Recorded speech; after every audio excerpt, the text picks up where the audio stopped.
அகம் அறிவோமா யூடியூப் சேனலில் நான் உங்கள் கோவிந்தராஜ் சுப்பிரமணி. 2025ற்கான குரு பெயர்ச்சி பலன்கள், அனைத்து ராசிக்கும் பொதுவான பலன் என்ன என்று பார்ப்போம். பொதுவாக கிரகங்களின் பெயர்ச்சி என்பது தினமும் நகர்ந்து கொண்டேதான் இருக்கிறது. ஒரு ராசியிலிருந்து மற்றொரு ராசிக்கு கிரகங்கள் பெயர்ச்சியாகிறது என்று ஜோதிடத்தில் சொல்லப்படுகிறது. அந்த கிரகம் ஒரு ராசியிலிருந்து இன்னொரு ராசிக்கு நகர்கிறது என்பது உடனே ஒரே நாளிலே நகர்கிறது என்று அர்த்தமல்ல. ஒரு ராசியை 30 பாகைகளாக பிரிக்கிறார்கள். சூரியனையும் பூமியையும் வைத்து ராசி மண்டலம் அமைக்கிறார்கள். ஒரு கிரகம் சூரிய மண்டலத்தை சுற்றுகிறதென்றால் அதன் சுற்றுவட்ட பாதையில் எவ்வளவு தூரம் நகர்ந்தால் என்னென்ன மாற்றங்கள் பூமியில் நிகழுகிறது என்பதை வைத்து பலன்களை நிர்ணயித்தார்கள். இந்த பலன்களை எளிமையாக புரிந்து கொள்ள கணிதத்தை பயன்படுத்தினார்கள். பலன்களை நுணுக்கமாக்க சுற்றுவட்ட பாதையை 12 பாகங்களாக பிரித்தார்கள். அதை 12 ராசிகளாக்கினார்கள். 12 பாகமாக பிரித்ததற்கு ஒவ்வொன்றிற்கும் ஒவ்வொரு பெயர்கள் வைத்தார்கள். அதுதான் 12 ராசிகள். ஒரு கிரகம் தான் இயங்கிக் கொண்டிருக்கும் இடத்திலிருந்து எவ்வளவு தூரத்திற்கு சரியான பலன்களையும் எவ்வளவு தூரத்திற்கு கடுமையான பலன்களையும் தரும் என்பதை கணித்தார்கள். இவ்வாறு தற்காலத்தில் கிரகங்கள் நகர்ந்து கொண்டிருக்கும் நிலையை பொறுத்து சொல்லப்படும் பலன்கள்தான் கோச்சார பலன். இந்த கோச்சார பலன்கள் 12 ராசிக்கு சொல்லப்படுவதென்றால் அனைவருக்கும் ஒரே மாதிரி வருமா என்றால் வராது. ஒரே ராசியில் பிறந்தவர்களுக்கு வெவ்வேறு பலன்கள் அமையும். ஏனென்றால் ஒரு ராசியில் பல பேர் இருப்பது போல் ஒரு நாளைக்கு 12 லக்னங்கள் மாறுகிறது. அதாவது ஒரு ராசியில் 3 நட்சத்திரங்கள் இருக்கும். 12 ராசிகளிலுமே 27 நட்சத்திரங்களை ஒரு ராசியில் 3 நட்சத்திரங்கள் வருவது போல அளவீடு செய்திருப்பார்கள். ஒவ்வொரு ராசியிலும் ஒரு நட்சத்திரத்திற்கு 4 பாதம் என்று ஒவ்வொரு ராசியிலும் 9 பாதங்கள் வருவது போல நட்சத்திர மண்டலத்தை அமைத்திருப்பார்கள். உதாரணமாக மேச ராசி என்றால் அஸ்வினி நட்சத்திரம், பரணி நட்சத்திரம், கிருத்திகை நட்சத்திரம் வரும். இதில் அஸ்வினி 4 பாதங்களும் பரணி 4 பாதமும் கிருத்திகை நட்சத்திரம் 1 பாதம் ஆக 9 பாதம் ஒரு ராசி மண்டலத்தில் அடங்கும். கிருத்திகை நட்சத்திரத்தின் மற்ற 3 பாதங்கள் ரிஷப ராசியிலும், ரோகிணி நட்சத்திரத்தின் 4 பாதங்கள் ரிஷப ராசியிலும், மிருகசீரிட நட்சத்திரத்தில் 2 பாதங்கள் ஆக 9 பாதங்கள் ரிஷபராசிக்கு வரும். இவ்வாறாக ஒவ்வொரு ராசியிலும் 3 நட்சத்திரம் சம்பந்தம் வரும். தோராயமாக ஒரு ராசியை சந்திரன் கடக்க 2.25 நாட்கள் ஆகும். ஆக 2.25 நாட்கள் வரை ஒரே ராசிதான் இருக்கும். ஆனால் ஒவ்வொரு நாளிலும் லக்னம் 12 லக்னம் மாறிக்கொண்டே இருக்கும். ராசி ஒன்றாக இருந்தாலும் ஒரே நாளில் பிறக்கும் குழந்தைகளுக்கு லக்னம் வெவ்வேறாக இருக்கும். அதனால் பலனும் வெவ்வேறாகத்தான் இருக்கும். ஜோதிடர்கள் கோச்சார பலன் சொல்கிறார்கள் என்றால் அதை கேட்பவருக்கு ஜோதிடத்தை பற்றின அறிவு புரிதல் கொஞ்சமேனும் இருக்க வேண்டும். அப்படி இருந்தால்தான் அவர்கள் சொல்லக்கூடிய பலன்களை தங்களது ஜாதகத்தில் உள்ள கிரக அமைப்பை பொறுத்து எவ்வாறு நடக்கும் என்பதை அறிந்து கொள்ள முடியும். நானும் இந்த பதிவில் பொதுவான பலன்களை தான் சொல்லப் போகிறேன். ஆனால் சிறிது விளக்கமாக சொல்லலாம் என்றிருக்கிறேன்.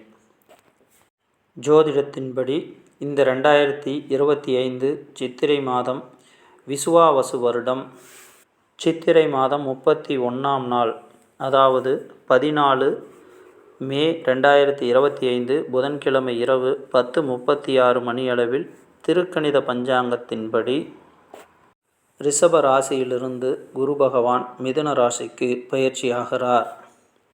அதாவது மிதுன ராசியிலிருந்து மிதுன ராசிக்கு 5வது ராசியாக வரும் துலா ராசியையும், மிதுன ராசிக்கு 7வதாக வரும் தனுசு ராசியையும், மிதுன ராசிக்கு 9வதாக வரும் கும்ப ராசியையும் பார்வை செய்வார். குரு பகவான் தான் நின்ற ராசியிலிருந்து பார்க்கக்கூடிய ராசிகளுக்கு நற்பலன்களை தருவது போல, ஒரு ராசிக்கு 2ஆம் இடத்தில் இருந்தாலும் 11ஆம் இடத்தில் இருந்தாலும் அந்த ராசிகளுக்கும் நற்பலன்கள் நடக்கும். உதாரணமாக ரிஷபராசிக்காரர்களுக்கு 2ஆம் இடத்தில் குரு இருப்பதால் குடும்பத்தில் மகிழ்ச்சியான விஷயங்களும் தனவரவும் பிள்ளைகள் வழியில் நன்மைகளும் ஏற்படும். அதுபோல சிம்ம ராசிக்கு 11ஆம் இடமான மிதுன ராசியில் குரு இருப்பதால் சிம்ம ராசிக்காரர்களுக்கு லாபம் சார்ந்த ஆதாயங்கள் ஏற்பட வாய்ப்புகள் அதிகம்.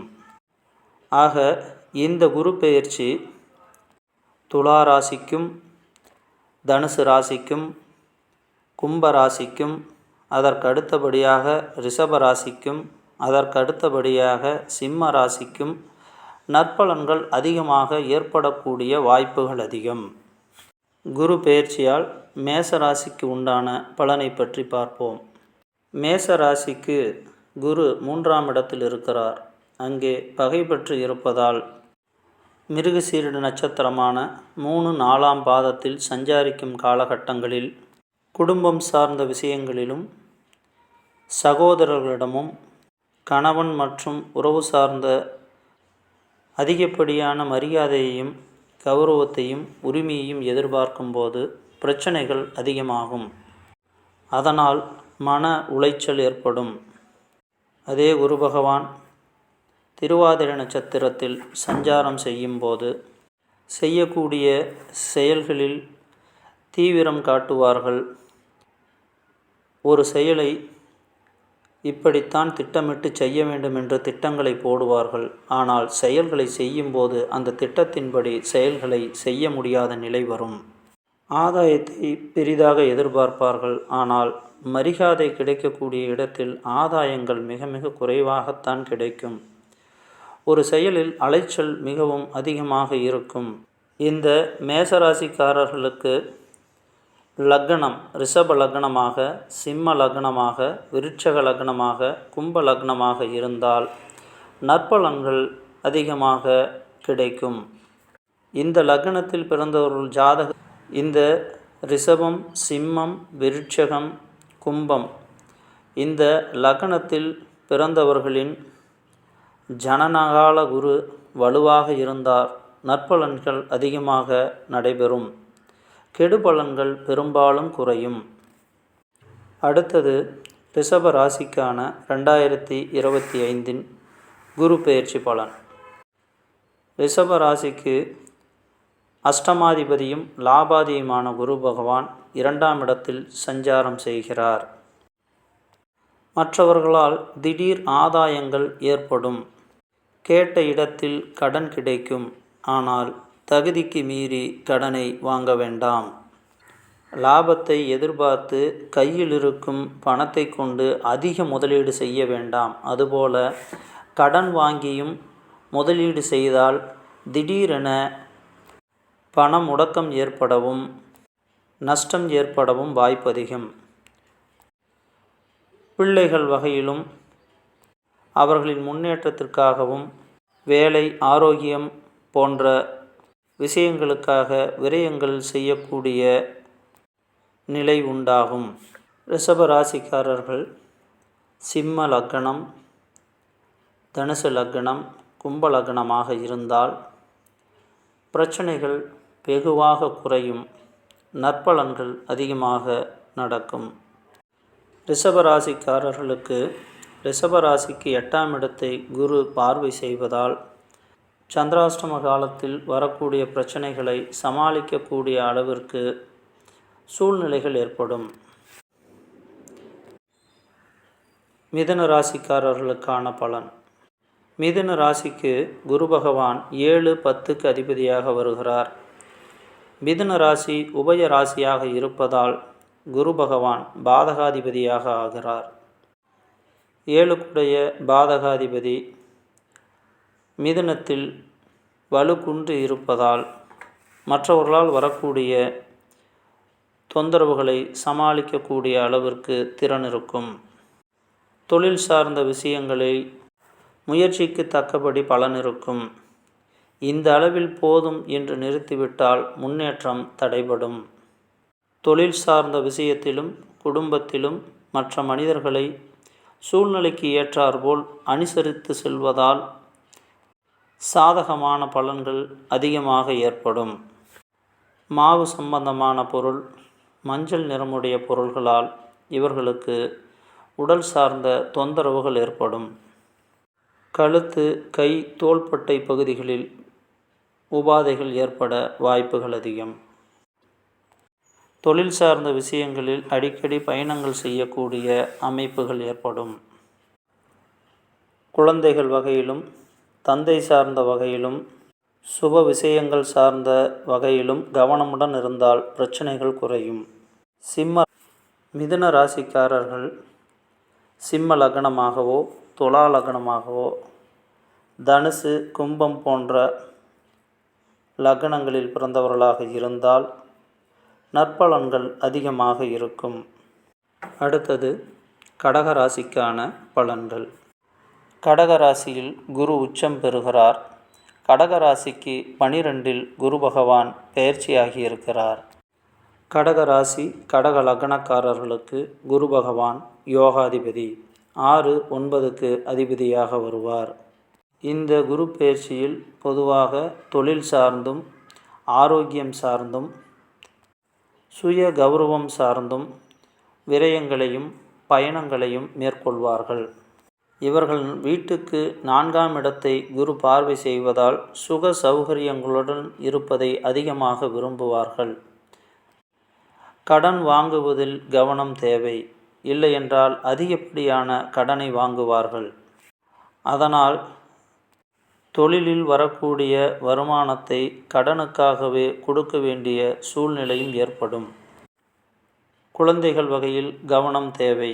இல்லையெனில் திடீர் வீண் விரயங்கள் ஏற்படும். குழந்தைகளை ஒழுங்குபடுத்துவதிலும் கவனம் தேவை.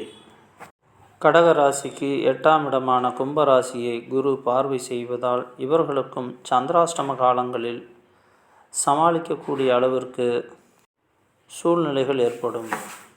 அதற்காக கவனமில்லாமல் செயல்படக்கூடாது. கடகராசிக்காரர்கள் கடக லக்னம், சிம்ம லக்னம், கும்ப லக்னம், மேச லக்னத்தில் பிறந்தவர்களுக்கு நற்பலன்கள் அதிகமாகவும் கெடுபலன்கள் குறைவாகவும் இருக்கும். அவரவர் ஜாதகத்தில் குரு பகவான் வலுவான சுபஸ்தானங்களில் இருந்தால் நற்பலன்கள் மிக கூடுதலாகவும், வலு குறைந்திருந்தால் கெடுபலன்கள் குறைவாகவும் நடக்கும். அடுத்தது சிம்ம ராசிக்கான குரு பெயர்ச்சி பலன்கள்.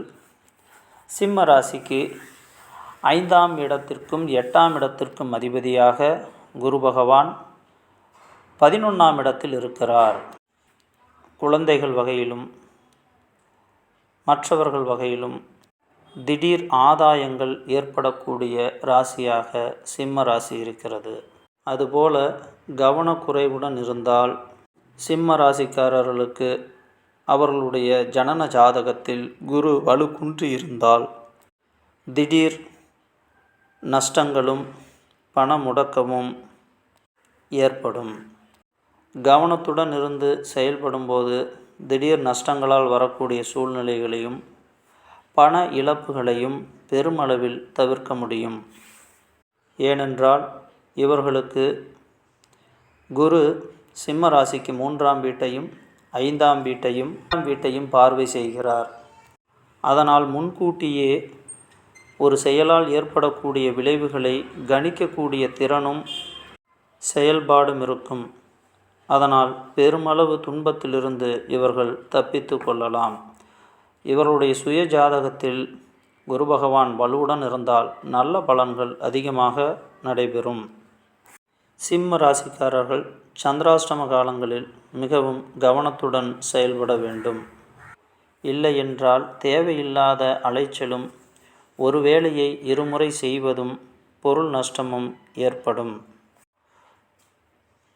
குழந்தைகள் வகையிலும் பொருள் விரயம் ஏற்பட வாய்ப்புகள் உண்டு.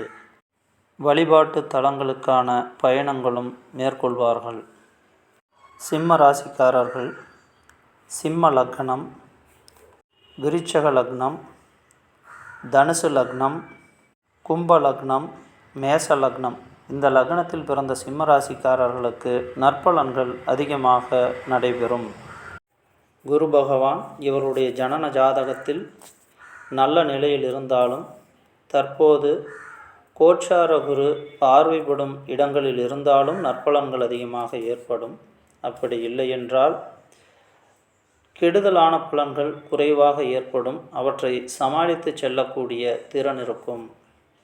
சிம்மராசிக்காரர்களுக்கு அஷ்டம சனி நடப்பதால் மற்றவர்கள் குடும்ப விஷயங்களிலும் தன் குடும்ப விஷயங்களிலுமே பிரச்சனைகள் வரும். அவற்றை கவனத்துடன் கையாள வேண்டும். இல்லையென்றால் அவப்பெயர் நிச்சயமாக ஏற்படும். அடுத்ததாக கன்னிராசிக்கான குரு பயிற்சி பலன்களை பார்ப்போம்.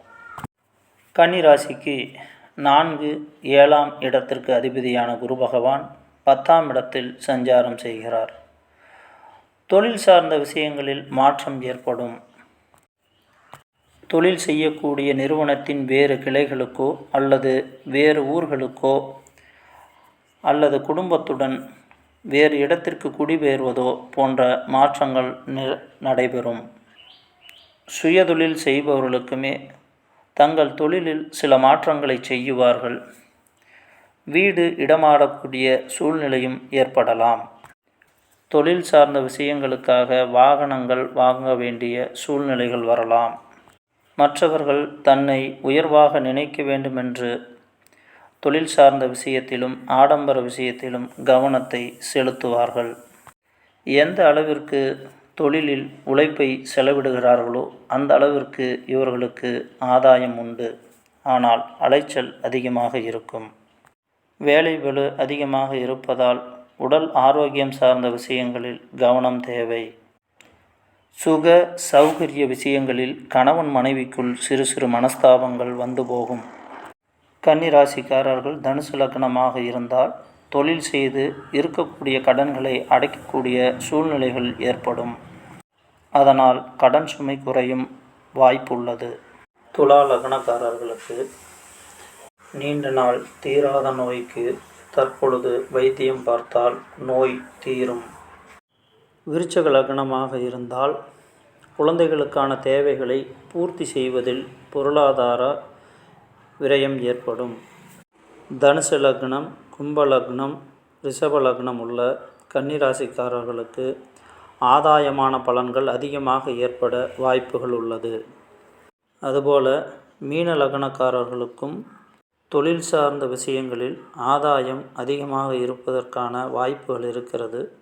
தங்களுடைய சுக சௌகரியங்களை குறைத்து கொண்டால் ஆதாயம் அதிகமாக இருக்கும்.